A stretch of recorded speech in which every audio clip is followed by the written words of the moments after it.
Okay. Hi everyone. Someone needs to mute themselves. Please. Should be able to mute. Yeah. I'm close.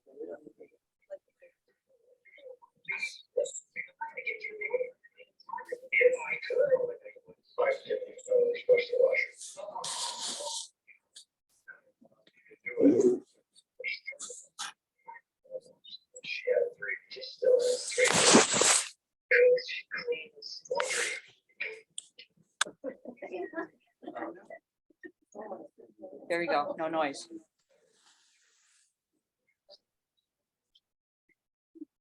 Okay. Yeah. Okay. So, good morning, everyone. Thank you all for joining me. We're very excited about today's class. This is every time I learn it, it is so informative. And it's really nice to put things together because we learn things and we hear different concepts and we hear different ideas. And then, like, how does it fit within the global picture of where we go and what we're doing? And hopefully, with our pictures over here, we have 4 pictures. Hopefully, we'll have it all. Okay, going to be easy.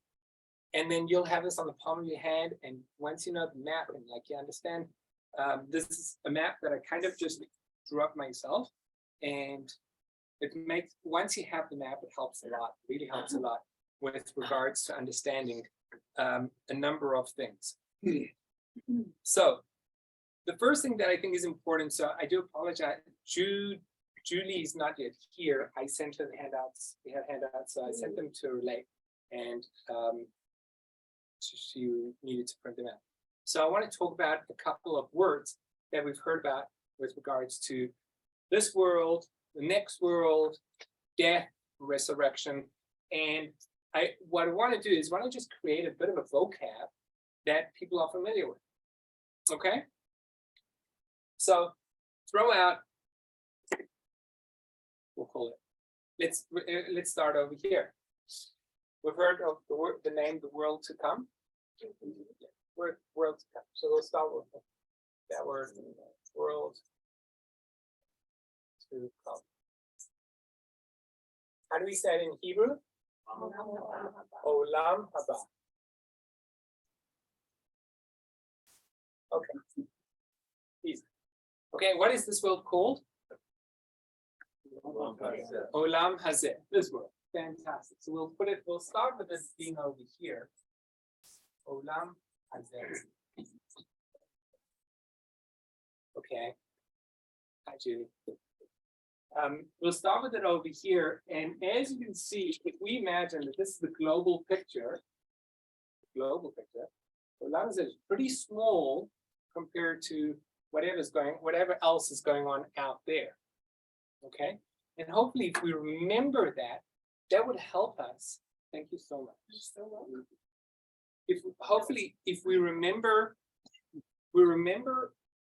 that it's this compared to the global picture of this more spiritual world, the other dimensions that we don't see physically, then it helps us understand so much more with regards to suffering and with regards to seeing our self-value and with regards to willingness to put effort into doing difficult things over here if we know that there are other repercussions for in the world.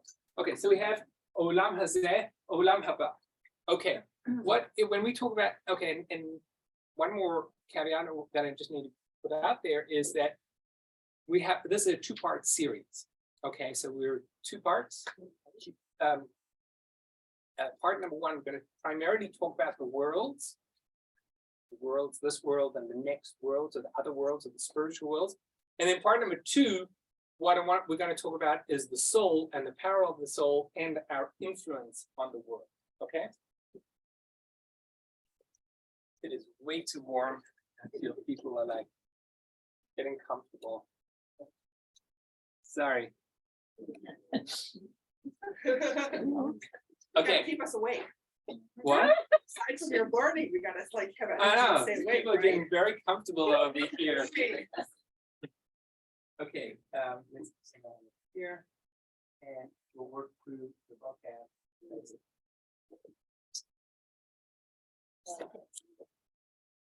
And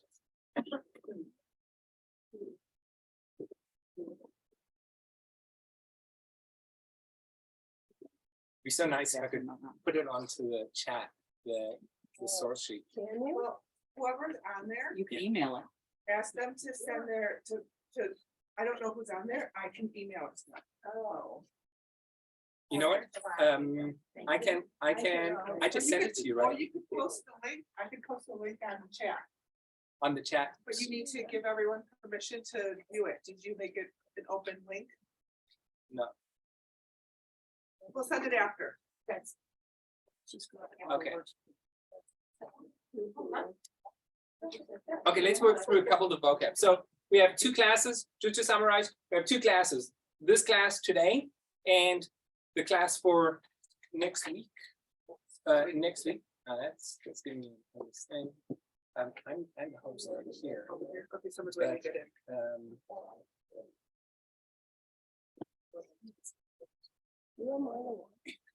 No. You need it.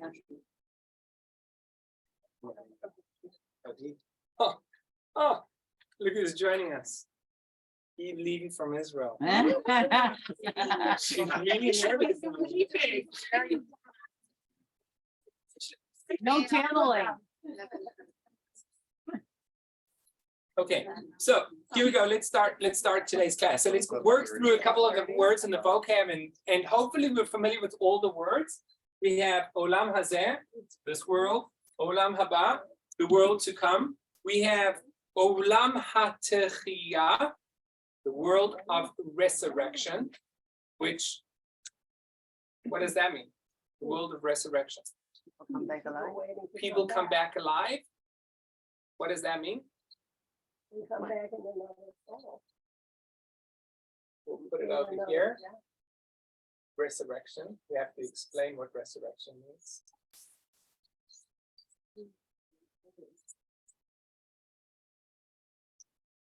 So what does it mean? You come back. When Mashiach comes, people Well, supposed to wake up, and do what? live again. Live again. What? Go to Jerusalem and do what? They come back to finish their job. Finish the job. Okay. If their job not finished, by the time they come back, when they come back, that's. Come back with a People different are soul. Not everybody. Maybe yours. Or maybe Say some again. come back as a different soul. I need to write. I need to try to write all the things. So, Oh, well. whatever. Okay, so we're stuck. We've got a question. I'm going to put question mark with resurrection. What do we do? What are we going to be doing? Living as good souls. Good souls. Yes, and now they do. Yeah, good. Well, I think that by the time the resurrection comes, those of us that are coming back, Yeah. and we've already fixed ourselves as gaining normal wherever we were. Yeah. And now you're gonna be just doing the good stuff. The good stuff. Yeah. Okay. Gan Eden, Garden of Eden. We call this one. I'm just going to use this as Garden of Eden.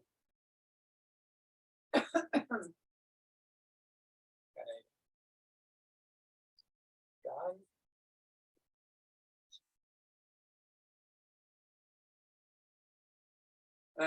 Olam HaShemot, the world of the souls. What does that mean? Where the souls go. Yeah, to purify themselves. Okay, we've got something called Otsar.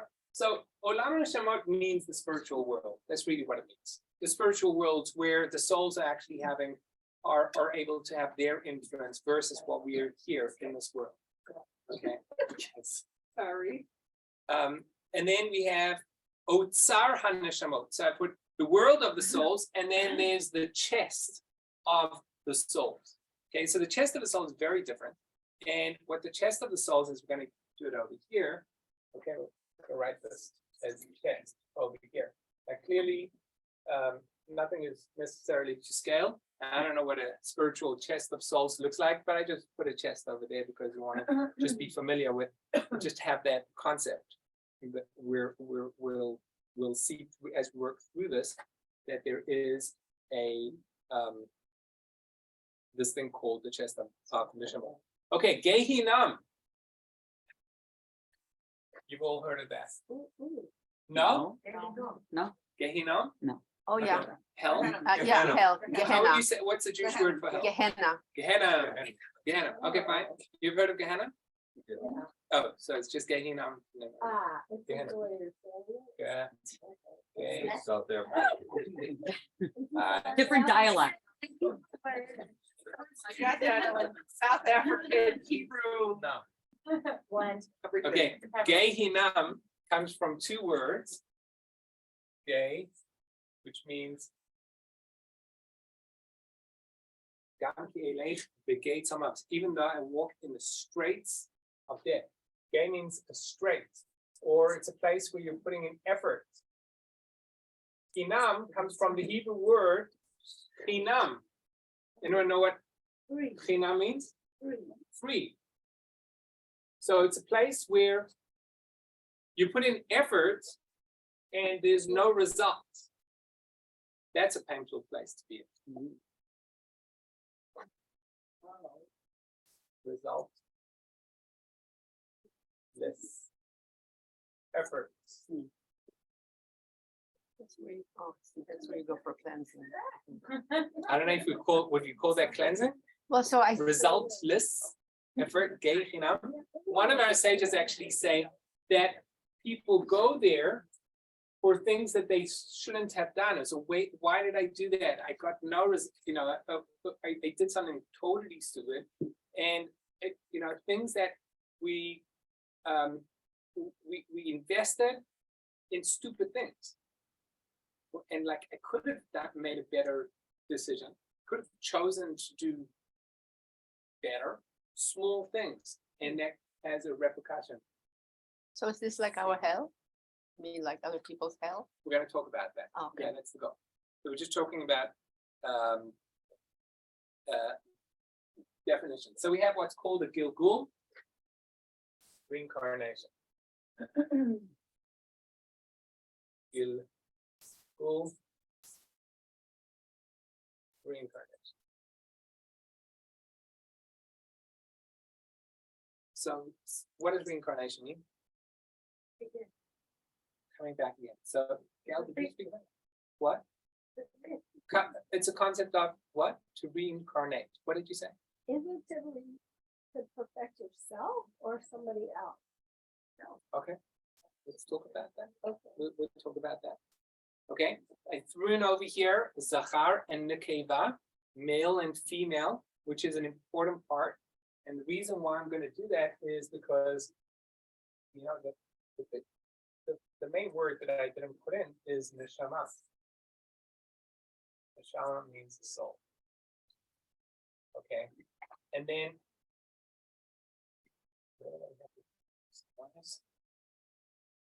oh.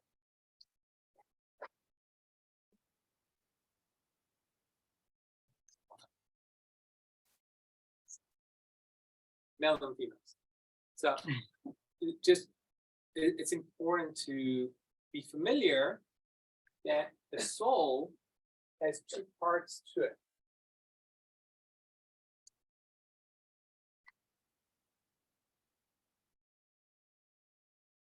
And I understand that this is a sensitive topic in that we're talking about male and female being made up of one part. We are familiar with, we'll get into it. We will talk about it with regards to reincarnation, that a person can come back as a male or female. We'll talk about that. That I'm under the understanding that there is a possibility for a male soul to come back in a female body. I just want to leave it at that. But I do want to identify that traditionally, which is work with 99% of the concept is that the soul is made up of two parts. a male and a female part. Okay, and then we have Zachar and Kavod, and we have Kisei HaKavod. Kisei HaKavod is known as the throne of God. Oh, sorry, guys. You can only come back as a male or female, so not. So. Yeah. I'm asking. Okay, so we'll look at that in a second. What about as an animal? No? That's what you said. Got it. Okay. Okay. Hold on 1 second. Let me make sure.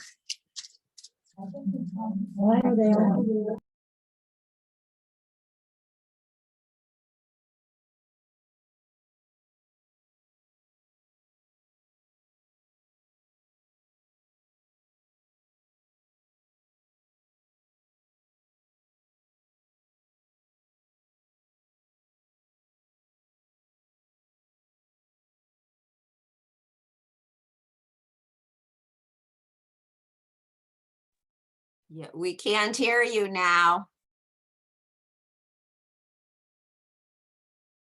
Okay, can you hear me now? Yes. They gotta turn that on. Maybe I was just turning it around. It's your phone.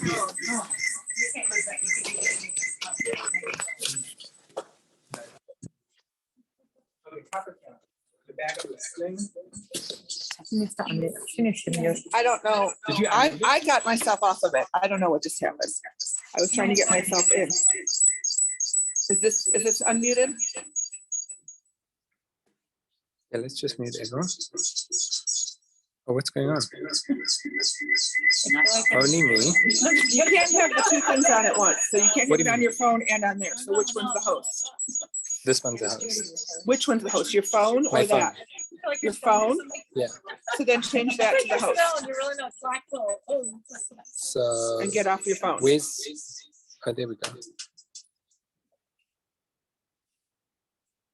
Make host. Do you want to change the host to that? Okay. And now you leave. But it's recording. Let's see what happens.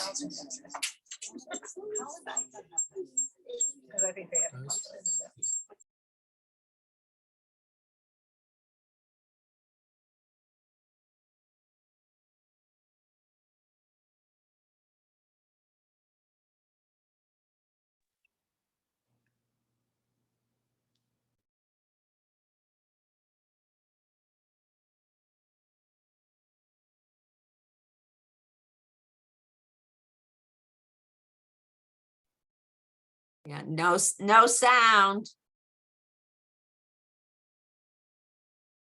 No, it's frozen.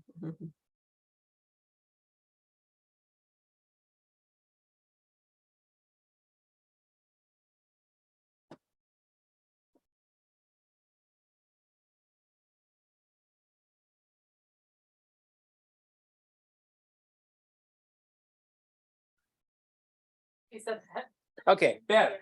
We're back, right? All right, let's go. Right. Okay, let's go. We finished with the words. Kisei HaKavod, the throne of God. But the throne of God is it's not correct to put it over here because the throne of God is really up there in a world of its own, in its own existence. It's completely outside of this system. Okay, so let's start with a couple of things. Number one, we have to start with the Ramchal, and we're going to turn to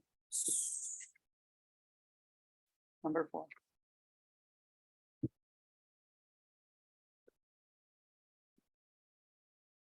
number 7. Whoa. Okay, here we go.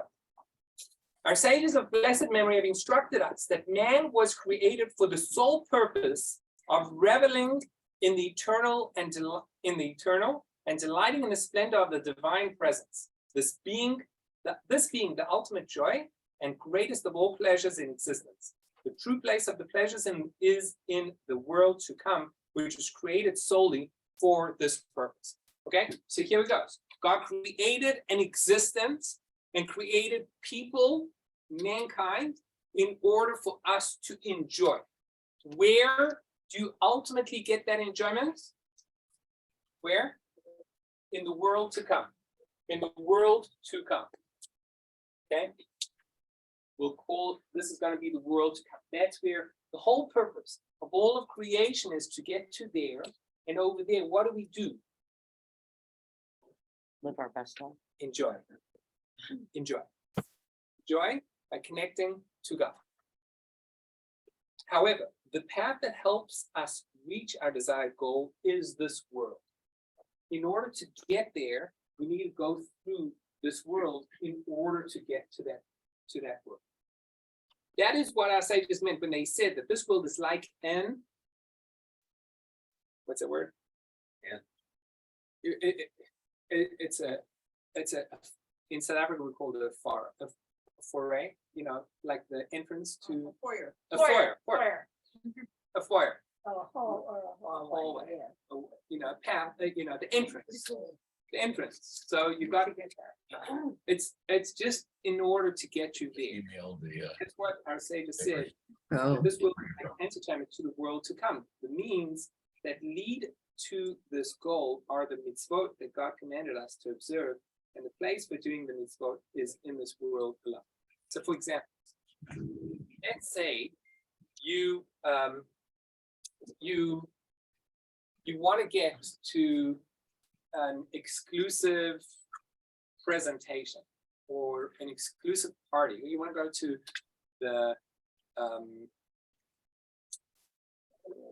the Academy Awards. Yeah, I was thinking of the Academy Awards. But so the Academy Awards. So you have to be someone. You have to buy your ticket. You have to buy a table. You have to sponsor.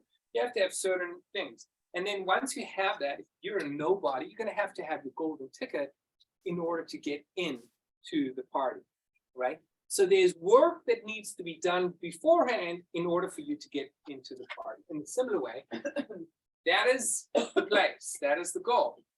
The work over here happens in order for us to get there. Okay. Now, there's a whole existence before that, which we're going to have to talk about. What is going on? Therefore, man was first placed in this world to use the methods available to him in order to reach his intended destination, the world to come.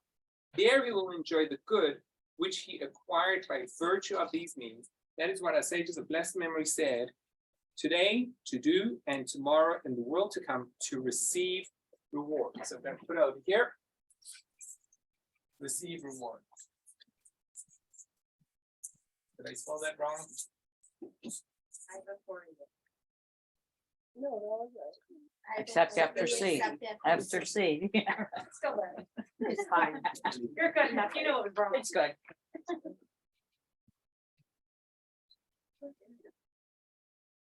Yeah, I said it right first. Okay, so second, Who's in that world then? That's the- not yet. Oh, right. Okay. In reality. Okay, so this is how it goes. Okay, here's the summary. Very simple. God created, there's a path of creation. Okay, God, eternal being, he desired to do good, and the greatest good that you can do is to give to others. The greatest gift that he could give to others is the ability of enjoying from connecting to God. That's the greatest gift that he could give. Okay. In order to give, he needs to create something separate from him. And he needs to create them a place where they can earn that enjoyment. Okay, and this is what we call, our sages call, the bread of freedom, or not the bread of freedom, but free man's bread, or receiving something for free versus earning it. Okay, so for example, you know, I chose this watch. It's a nice watch. Citizen, we're at the we're at the border between Canada and the United States, and we went into duty free. He pulled me the watch. Okay, somehow it gets stolen or gets destroyed or whatever. I'll be sad. I'll get over it. I'll get sad. Right? Now imagine I went on a course to in Switzerland, and I learned how to use magnifying glasses and to combine all the cogs and the wheels, and then I purchased each and every single one. And after that five-year period, I put together this magnificent handwork. 5 years investment. I lose that, I'm gonna feel that. Right? Now, if someone gave me this for free, I'll enjoy it, but there is no comparison to me going and earning it myself, me going and creating it myself. Okay, so God wants us to enjoy over here.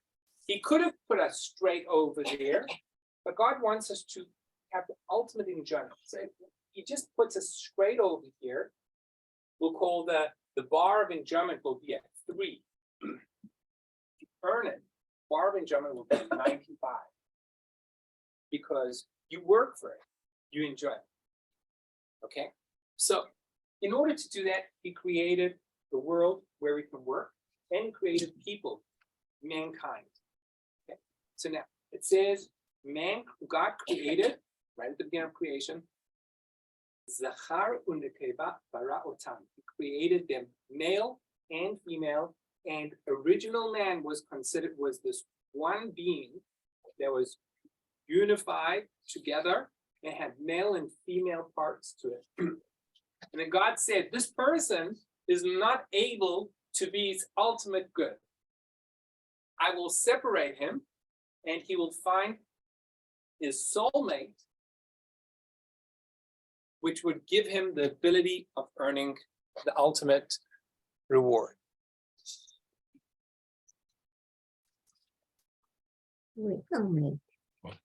So we had one man, and then they got separated.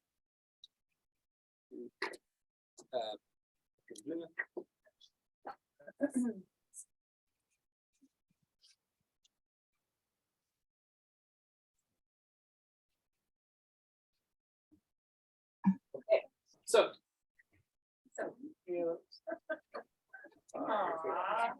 Fantastic. so romantic. The Torah is romantic, you know. It's so beautiful. I mean, like if you actually just read the verse in the Torah, it's like so romantic about it. It's like God brought Chava to him, brought Eve to Adam, right? And as I just say, like God did it for him. It's his it's like hairdresser.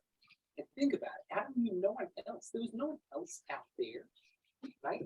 It was Figured what he gets from the even like without any, like there is a romance. There's a goal to have this romance. 2 parts of the soul. The soul gets divided, the male part and the female part. They come into this world, and we spend time in this world, and hopefully we find a soulmate in the ultimate. Find that soulmate, and what the soulmate does, it really shows you your real you. It shows you who you can be, and it pushes you really hard. Okay, now he said, "Yeah." Yeah, it's so sweet. Only the guys say, "Yeah." The women are like, "Only that guy." I need to call the plumber when I ask him to. Okay, so we come into this world. We come into this world, and we work in this world, and our goal is to get to there. Now, before we talk about the Garden of Eden, of what happened with Adam and Eve, let's just talk about the world that we know. What happens is we come into this world, we live about 180, 60, 80, 100 years. And then, hopefully with our partner, and then we go into a place called the Garden of Eden, Gan Eden. Okay? That is kind of a holding place during our timeline, which is down over here, which is the beginning of creation. And we have the timeline that is going to come up till this place. Okay, that's our timeline. We've got a timeline, and everyone's living on this timeline. Okay, whenever I talk about creation, I talk about relevant creation, meaning what's relevant to us from a Jewish perspective. We had a 6,000 year relevance, meaning from the time of Adam and Eve until today is relevant to us is 6,000 years. Was it 14 billion years? The development of how it evolved, maybe not. Doesn't, I don't really. Whether I control my temper or not is not going to make a difference if it was 16 billion years or not. What's really going to be relevant is what happened. Okay, so we come through this world, mankind comes through this world, and eventually they die. Okay, and death is a separation of the soul. And the soul goes into one of these places called Gan Eden, or the Garden of Eden. That is a place where if we did well over here, we're going to be enjoying ourselves, but it's really a waiting period to get to this place. Really a waiting period to get to, this is called Yemot HaMashiach.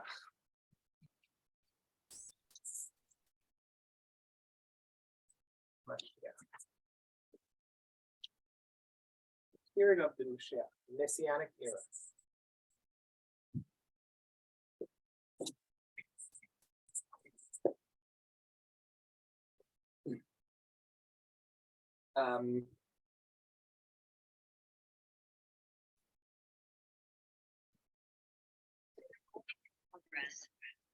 Okay, let's look at a couple of the sources, and then we'll go from there. Okay, so let's work through them.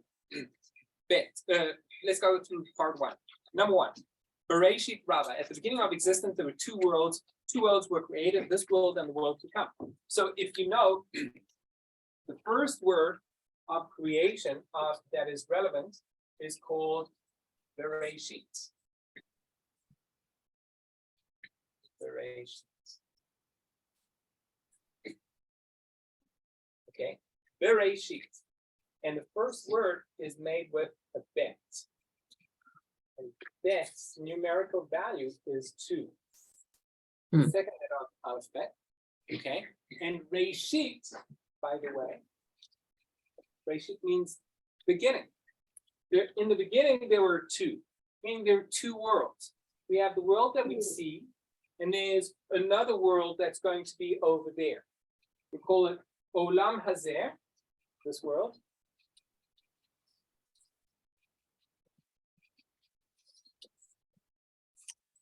And we have Olam Haba, the world to come, two worlds. Now, to facilitate our ability of being able to travel through this, there's going to be a path. Okay, someone remind me about Adam and Eve. I want to get back to that, but right now I want to work. So, let's say we're here in this world, we're given opportunities to complete, to fix, to achieve, to grow.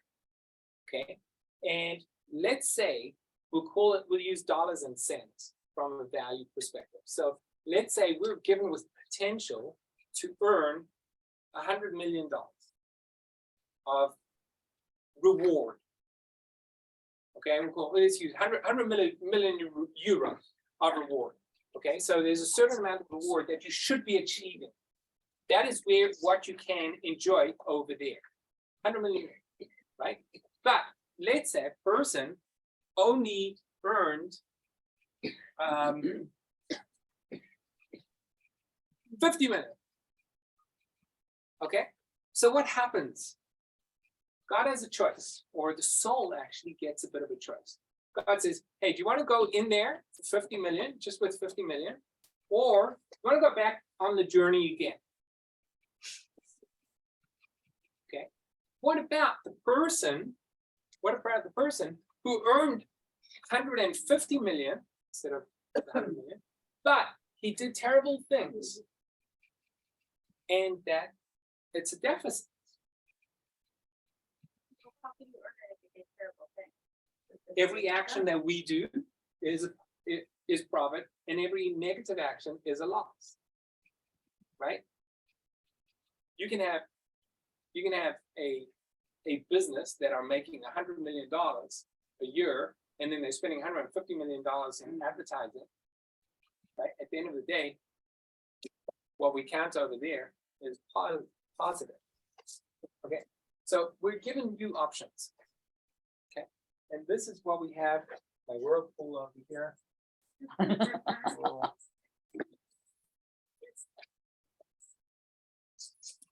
Okay?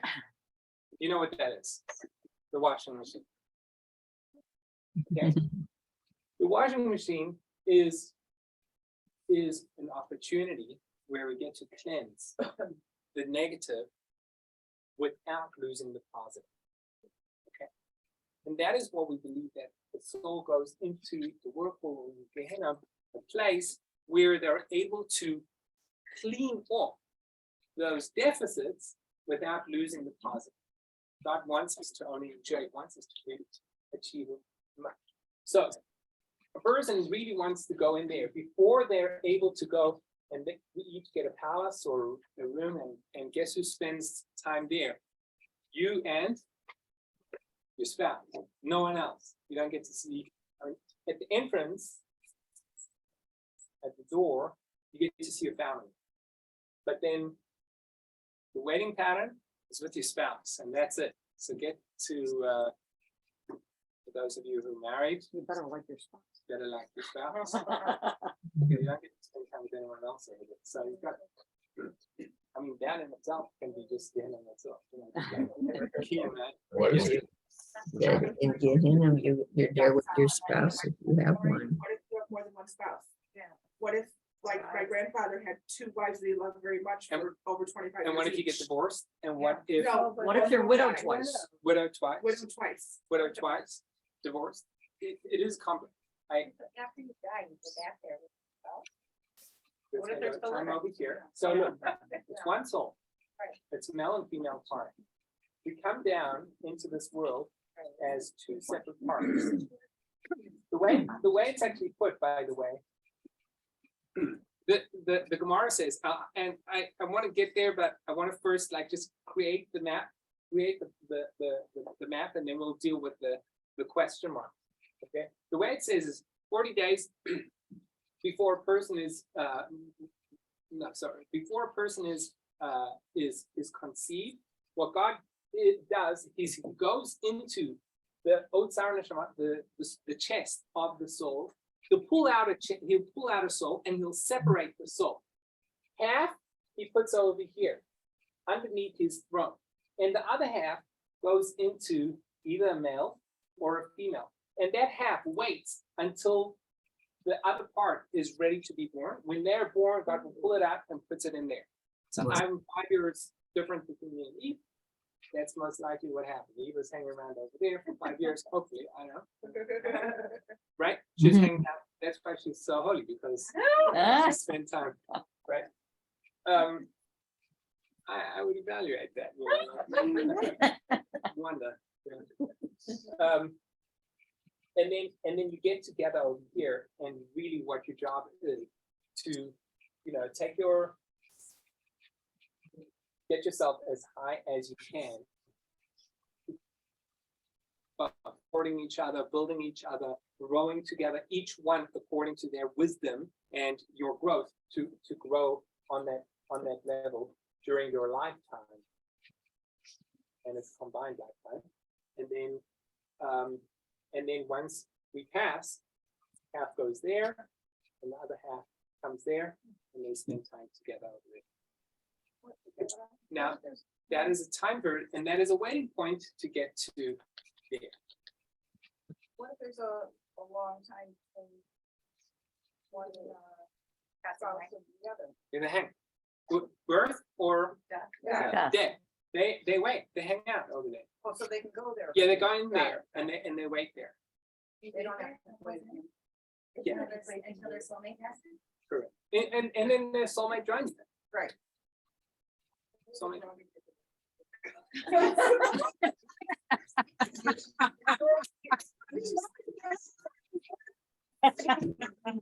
Seriously, I thought we all. I tell you, I thought we'd all be signing up for marriage therapy, right? I might as well sin. Oh, Have a good time and sin. But Rabbi, Okay. how do we really know?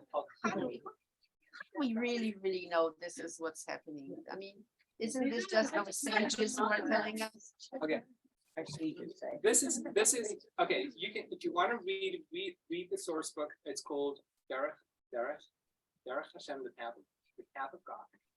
Okay. Where Ramchal, Ramosha Chaim Mitzado, he goes through the entire period and he explains each step. And we're really just pulling it down. What I've done is just like pour it down and break down the map of what's going on. I'm open for other people to come and suggest alternatives, but there are many, many more difficult questions that exist that if you don't work with this path, it's very difficult to comprehend. How do you have 1 million children dying in the Holocaust, murdered in the Holocaust? What happened to them? Pure and beautiful soul. What happened to them? Where did they go? How do we understand certain people going through immense trouble and pain nonstop throughout their entire lives and never making it? How do we understand that? How do we understand just certain people just enjoying and living a great life and never doing good and just completely self-centered? How do we understand the spiritual world if we don't have a bigger map that exists? I don't understand explain the death of a child if you If you don't have something a to bigger follow. picture, it has to be a bigger picture. Okay, I want to let's just keep going because we're getting tired. I want to talk about there's 2 parts over here. Okay, and the quote is Kel Nekamot Hashem. Kel Nekamot Hashem. Okay, which means that God is the Lord of, is a vengeful Lord. A vengeful Lord. God is a vengeful Lord, which means that God takes justice. Okay, meaning everything is accounted for in this world. Every single thing is accounted for in this world. Meaning, okay, preempt one more quote. It says, Kol Yisrael yesh lehem chelek le'olam haba. Every Jew that was created has an opportunity, has a share in the world to come. Okay. What we do with that ticket, if we push it up and earn, or we drop it down, that's up to us through our free will. Okay? There are those, and if we primarily work upwards and we die, God will either give us the opportunity of the reincarnation of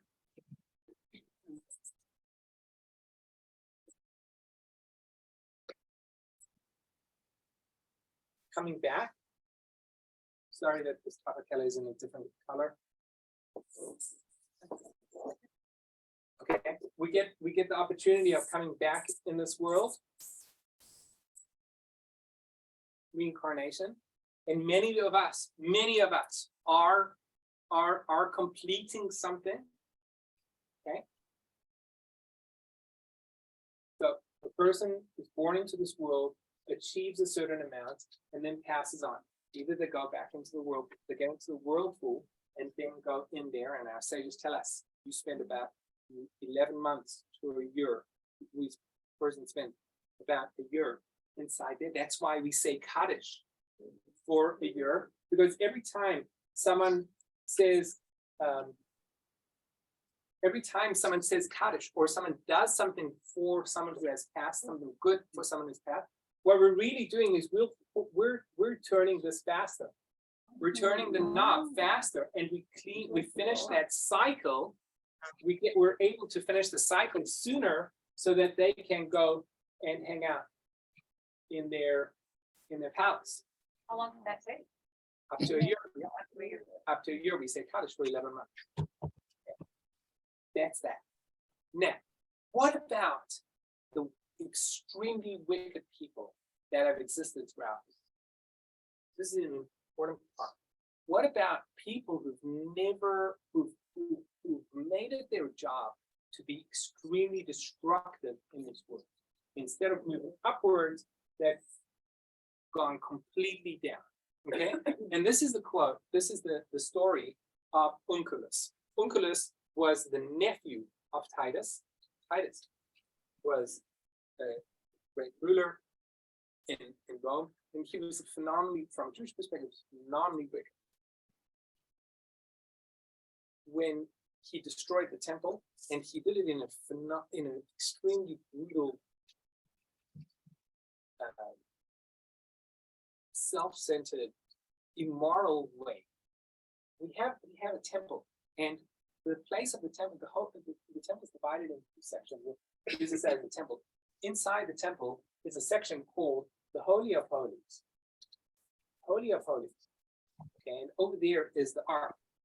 And the only person that ever went in there was the Kohen Gadol once a year, and he had to purify himself, and everyone was looking for that because that's where we receive purification. The way Titus went, what he did when he overtook Jerusalem, when he destroyed the temple, he took a Jewish girl, took her inside there, he raped her in that area of the Holy of Holies, took his sword, and he slit the curtain that separated the Holy from the Holy of Holies, and then he used that curtain to schlep all the holy vessels that were always used pure. We're going to talk about the menorah in Hanukkah and the pure oil. Everything that we work from, he schlepped it all in a big bag of the curtain, and he schlepped it off to Rome. And he's a phenomenally cruel and destructive person. On the Talmud tells us that when he was on his way home in his boat to Rome, a wave came and wanted to destroy him. And what Titus said was, "Oh, God can only work in the water. He's not powerful. Come onto dry ground and have a fight with me." And what the God's voice said, "You think that you're great? My smallest creature can do more destruction to you." And what he did was that when Titus got back to Rome, God sent a tiny bug, rose, that went through his nostril into his brain, and it spent time there for the rest of his life, eating away at his brain. And he was in phenomenal pain for the rest of his life. And he was nervous. That when he died, that God would take vengeance against him. So what he instructed was, he said he had them burn his body into ashes and spread his ashes over the 7 seas. God can't get it. That was his goal. Burn his body and spread it to the 7 seas, spread ashes to the 7 seas. So Onkelos, he was able, when Onkelos, he wanted to convert to Judaism. Onkelos decided, I need to go and do some research. So what Onkelos did was, he went and he brought back the soul of his uncle, Titus. He brought him back and he said, "Tell me, what do you think of the Jews?" He says, "Who's in the world, in the spiritual world, who's up and who's down?" He said, "The Jews are up." He said, "Should I join them?" Titus said, "I'll never join. I would never join." He said, "What's your life like? What's your existence like in that world?" He said, "Every day they collect my ashes together, they burn me up again, and they sprinkle me again. They sprinkle me up." Like what I'm saying is like that pain of it never ends. There are people that, according to their actions and their behaviors, they end into this place, the dead end place. They never make it out of their behavior because of their behaviors. They never make it out. That's where Hitler's hanging around. That's where Titus is hanging out. It's all terrible people that never changed. They exist over there, or whatever it is.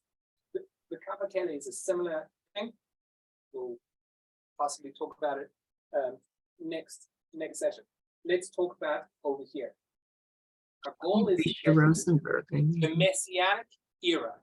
The goal is to get to the time of Mashiach. Time of Mashiach. Mashiach is going to be so, and we're told that's about 6,000 years. A 6,000 year period, being 5,780. When we get to this period, there will be a time when the Mashiach will come. The Mashiach is going to be a human being. It's going to bring all the Jewish nation together. So now, as we said, just like we have each on an individual level, we have a responsibility to grow. On a communal level, we have a responsibility to achieve great and what we call litakein olam, to complete the world. That is on a communal level. If we're not able to achieve that, or when we achieve as a community to such a level, we get to that spiritual level. Backwards. We will receive the Mashiach. And what the Mashiach is, he's a spiritual influence that powers everything up in a very fast way. It's almost like it's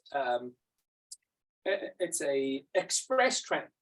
It skips a whole bunch of stages so we can really achieve the highest level of spirituality called through the building of the temple, the unifying of the Jewish nation, and then bringing us into what's called the Olam Haba, the world to come. And Olam Haba is a place where there is once again a unification of the spiritual and the physical. So let's just say one thing. When a person is over here, when you get to this place, after we die, as long as we're here, you can always grow. You can be wherever you are. You can always grow and earn and achieve and increase your bank account. The moment you're over there, you're stuck. You're stuck. You're stuck. There's no more movement going on over there. Absolutely stuck. The only things that enable you to grow are our offspring, our children, things that we've done in this world that have, give me a financial word, interest, or it works for itself. Dividends, self-generating dividends, things that we create over here, that we invest over here in this world, that enables us to keep growing over there and keep achieving. But what if you're like, a very good person, you give a lot of chesed, but you are not a big earner, you're just a good person. Right. And you have children and you live a good life. Is it about the amount of money you It's make? not about the amount of money. It's about the effort. It's Okay. always about the effort. Wait, so if you're, okay, sorry to interrupt, if you're a baby or a kid in the Holocaust, Yeah. and you die, Correct. and you're stuck there. Where? The Garden of Eden, what soulmate are you waiting for? to Yeah. come? So Your So family. when we have a baby, undoubtedly what that is, it was a person who achieved a lot, but is lacking. Okay, and certain things that can cleanse through going through the whirlpool, and certain things that need to cleanse through coming down into this world, and moments of suffering, hours of suffering, days or years of suffering, of doing nothing positive, just coming through this world and then being able to complete it in order to be able to achieve that. Right? Does that make sense? It's like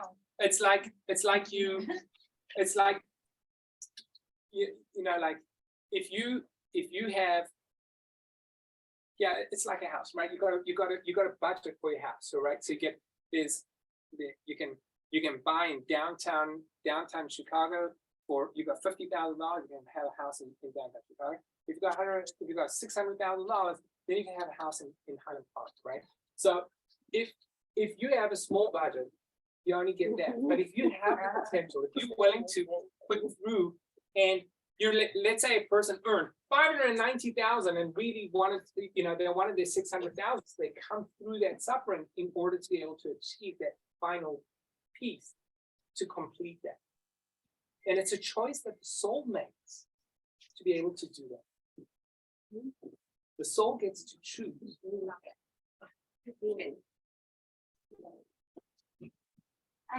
The soul is very intelligent.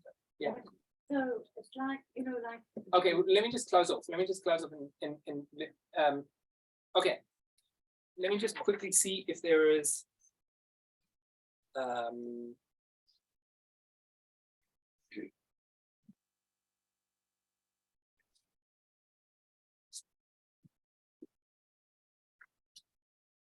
this place, the only thing that what is important to mention over here is that this place is beyond our comprehension. And that's what, if you look at quote number 6, said Rabbi here, all the prophets only prophesied about the time of the Mashiach. That's this period of like the good, reward, enjoyment, all of that. It's like when you're on the right team and you're in the winning company, you're enjoying.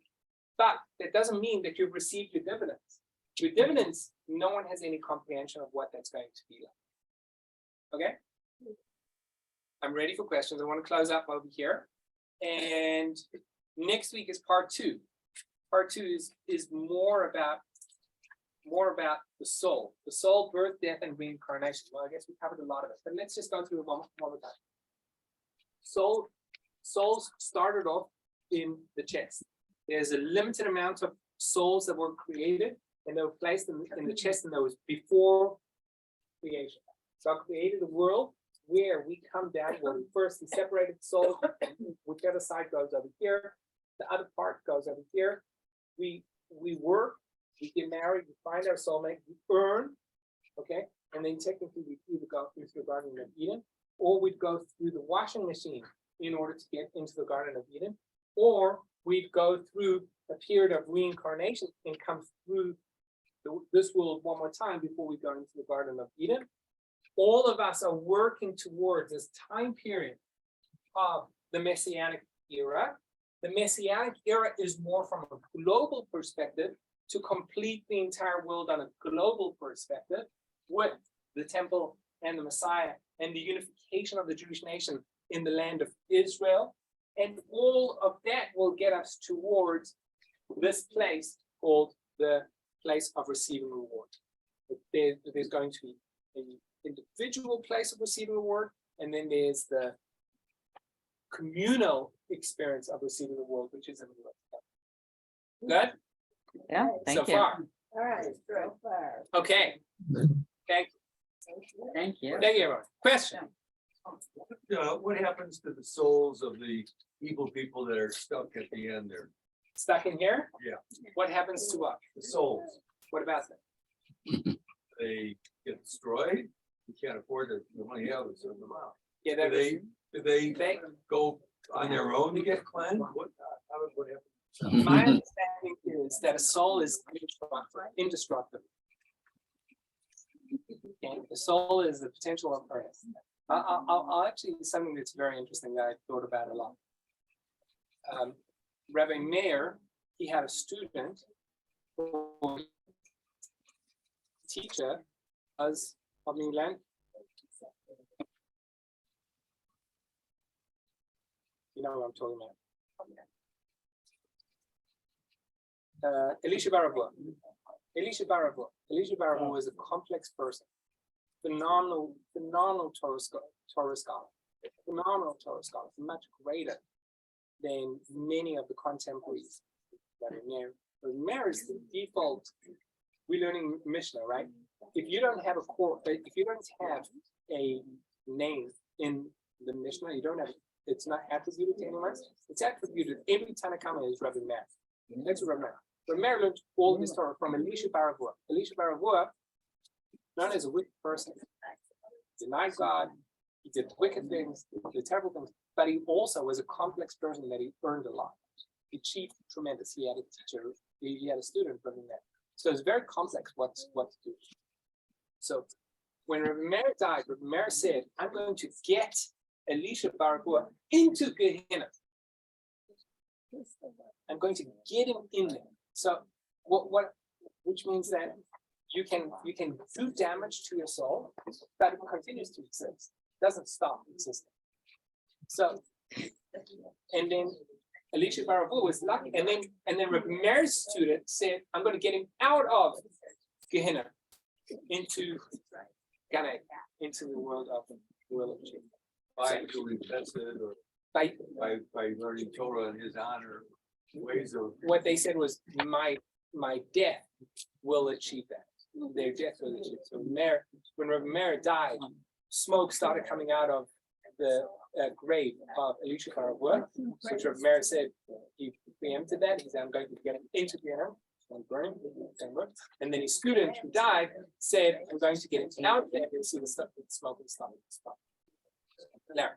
The place where the soulmates go together, do they have to arrive there at the same time? No, the soulmates don't have to arrive there in the same time. And many people, I mean, like I know there are numerous people over here who that are single or married or divorced or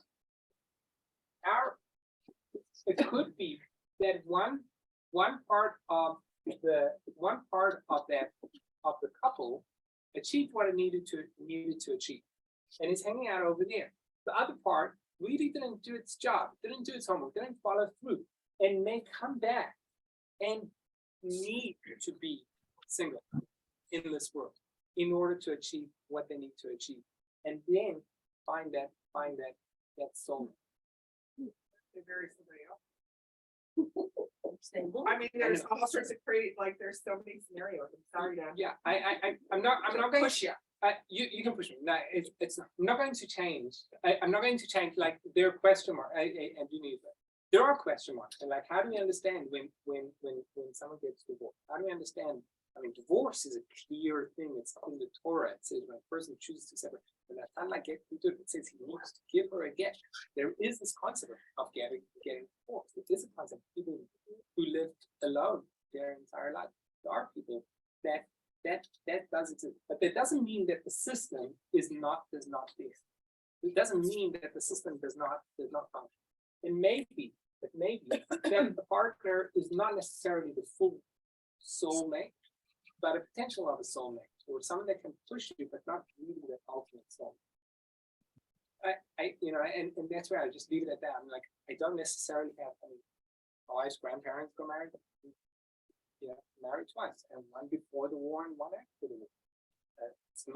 It's not something to deny. It's part of the system. How it really exists is more complex than what we understand. And all that we have, this is like the basics of Kabbalah, how the spiritual world really works. So it's kind of a system or a map.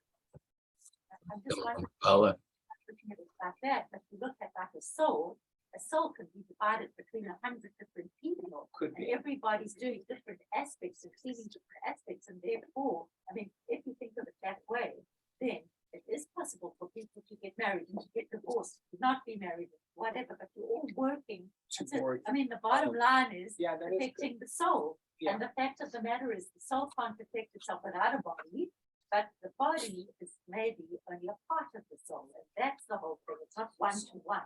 Right. If you look at Sinai, there were what, 600,000 souls. So there's much more than 600,000 Jews today. So how could it be? There's the proof right there. The souls, the I mean, soul. Abraham didn't necessarily need to be a Sinai, but I'm saying like, yeah, there is. Well, we don't know who was. There could be parts of a soul. I think that for us, it's much more palatable for us to comprehend that we are half of that soul, and we've got a huge job to achieve, and we've got a job to achieve.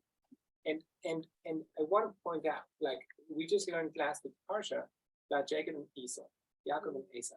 Yaakov was a Torah study, and Esau was a man of the field. They were both born to Yitzchak and Rebecca. They both had potential to achieve certain things. Yaakov did his job. Esau completely threw it out the window. Meaning, you can earn your points by studying and doing good, and you can also earn your points by not doing bad. Some of us are built with certain traits that are very, very difficult to overcome. And just holding back that trait can be immensely grateful, huge, huge achievement. And if you want to experience that, you watch your Spiza. You're what? Ushpiza. You know, watched it. No. Yeah. Watch it. It's like the scene of him holding his temper is just like Ushpiza. You have to watch it. Maybe we'll do it. Maybe we'll do a movie night. Ushpiza. It's on my list to talk to you about today. Okay. Thank you, everyone. Thank you. Okay. Very interesting. Okay, Rabbi. I didn't have any announcements, huh? Say again? Announcements? I did not do any announcements. So let's do quick announcements. We have December 4th. I'm teaching a crash course in Jewish history at the JCC at 10:30 a.m. November 30th, we're having mezuzah making over here. Wednesday night. December 4th, Sunday, crash course in Jewish history. December 5th, Death and Chocolate. with December Gail. 5th, With Death Gail. and Chocolate with We had Gail. Is that 55 happening? People at the first one, it was fabulous. It was fabulous. It was It great. was It fabulous. was so good. Really, Yeah, And I'll it's be not, there. it's really not because No, it's not. it's inspiring. It's inspiring. And Death and it's- Chocolate on Wednesday, Monday. That's this a week from last night. Yeah. And then on the 11th is two things. Torah.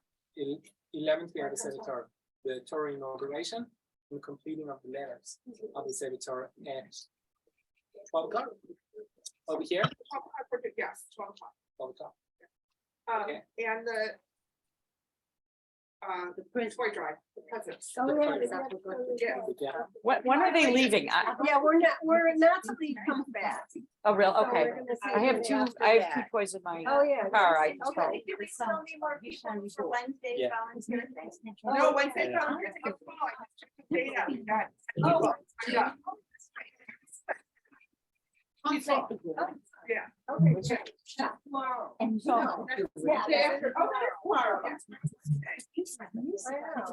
Tomorrow's. Was songs, but maybe take one of his songs. I would- yeah. I would love to do a series on Jewish songs.